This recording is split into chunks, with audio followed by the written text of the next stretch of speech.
going to be as enthusiastic, we're not going to be as funny or exciting. We'll probably be kind of boring, so I'll apologize in advance. Alright, so we're going to talk about anti-graduation.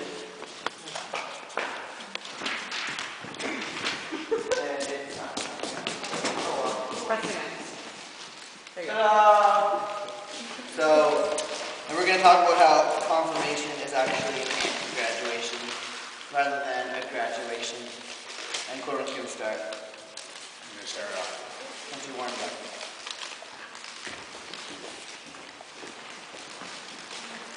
Fact. Most people who graduate from confirmation don't ever come back to church. Saddest fact in the world. Am I right, Justin? Dang right. Which doesn't make a lot of sense because if you graduate from school, do you just drop school? Not like high school, because nobody can go to high school, but like, say if you're going to university and you were studying to be a teacher, you put all kinds of time in it, and your money, and you invested everything you got into it, and then on graduation day you sit on the podium and you say, yeah, I'm going to be like garbage man. Who would do that? Well, some people do actually change their mind quite a bit, but not usually on the actual day when you graduate. So don't make any rash decisions right now, unless the rash decision is yes, then you can always make that decision.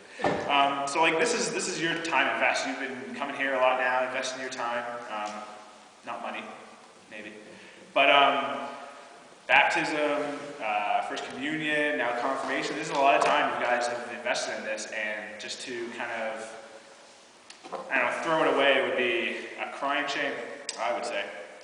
And what else do I have here on my nice papers? Oh yeah, so graduation doesn't either mean that you're ceased to learning. Like, some people think here that they've either learned all they can learn or they've learned nothing, which, if you are either of those people, you're both wrong. Because you've learned something, even the smallest fact, maybe tucked away somewhere in the back of your mind. And you couldn't possibly have learned anything because this is basically like your training. You'd never learn anything just on your training. Who has a job? What's your job? Next person, because you got something in his face. What's your job? Teaching bass lessons.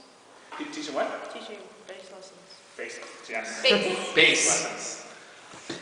Have hearing problems. So you had to train or learn how to teach, right? Like learn how to play the guitar to be able to teach somebody. Once you kind of, I guess, pass the bar to be able to teach, did you kind of say, okay, I've learned as much as I can, that's all, I'm not going to learn anymore? Or every day when you teach somebody, do you learn something new? Yeah, pretty much. That's an enthusiastic yes. So you learn a whole lot more when you're actually practicing. So once you actually get out to do something, you're learning a lot more than us yammering on like I am right now, telling you something. So yeah, definitely you need to practice what you preach stuff. Now I'm going to hand it over to little Justin. Sweet. So, yes, once you graduate, once you get confirmed and you're done with life gain, you should continue practicing your faith, kind of like Catherine, who's confirmed, but she still comes. We don't know why. But it's a good reason. The purpose next time. Yep. Probably. So, according to our handy-dandy life team guide, one of the most important things that we can learn and keep learning and not really ever know until we get to heaven and we meet God, but we can never fully understand God. So, one of the best ways, there's people are always arguing whether or not he exists, or here's why I think he exists, trying to give some proof. Where's the chips? So one of the best ways to kind of prove that he exists is to really work on your faith, to really strengthen your faith. So, what is faith? Does anyone know what faith is? Can anyone give me a definition of faith? Anyone? No, I was behind you. Behind I don't. He doesn't count. What? His crib notes in front of him. And that's why we haven't graduated yet, because we still don't know all the stuff. See what I mean?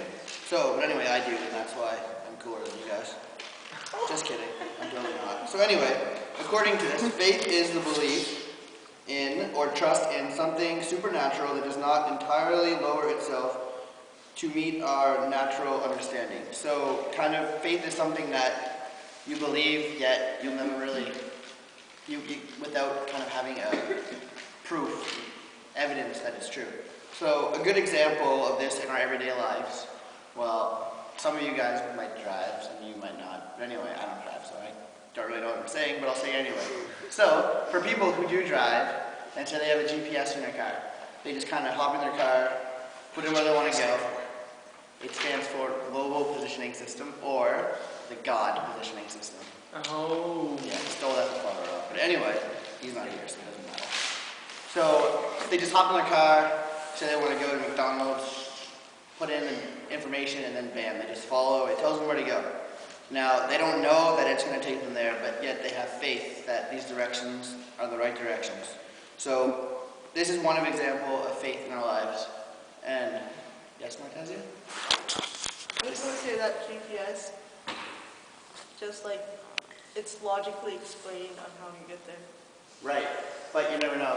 Like, what if there's a construction zone, and then they don't know that, and then you're just driving, you're like, I don't need to look, because it's telling me where to go, and then you land on one of those things that lift stuff up, and then you get lifted up, and then you know what happens after that. So, we have faith in that. So, when we do get to our destination, we know that, wow, that faith was right. So, anyway, God is kind of like, in our lives, God gives us that GPS. God gives us the faith, but it's up to us to use that faith. So once you have to practice faith, you have to use it so you can get your faith stronger, and then I'll get to that later. Anyway, so another example of faith from the Bible is the story of Abraham. Does anyone know what happened to Abraham? Faith-wise? Anyone that's not a leader? Or doesn't count. So anyway, Abraham, God told Abraham to go up to this big high mountain somewhere, I don't really know where it was. And he had to sacrifice his son. Does anyone know his son's name?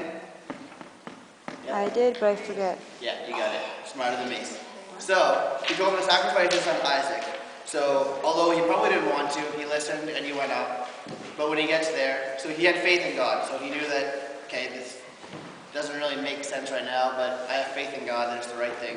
So he went up and he was ready to do it, and then God told him, he saved his son, he let his son go. So it just goes to show that if you have faith in God, he will reward you.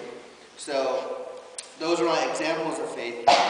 So all I want to say is, the last thing is that at first faith seems like a mystery. It seems like, kind of might be hesitant to have faith. But once you do have faith in something, in faith in, say, like the GPS, for example, and you think it's going to guide you in the right direction, and then when you get there and you get to your destination, you get there safely, then it becomes it becomes apparent. You believe that, okay, the faith is right. So then, if you keep doing that, your faith will become stronger. So just give it a go and make it stronger. Corwin's going to finish this off. Damn fun examples. Thank you. Damn fun. I was going to stay down earlier. So you can hear it on TV, you can hear it here. Hey, Brad? Yeah, right. Brad actually had a wonderful quote for this night.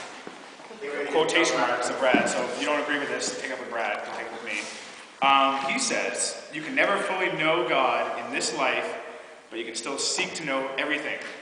Only in, I'm going to guess that's a death, can we fully know Him. Death or heaven. Heaven. Can we fully know Him. And which is so true. So basically, you can always try to encourage yourself to learn more about God. And that's what you do when you come to Life Team, you come to church, and you invest more time. And if you do that, you're going to receive a lot more. Yes. The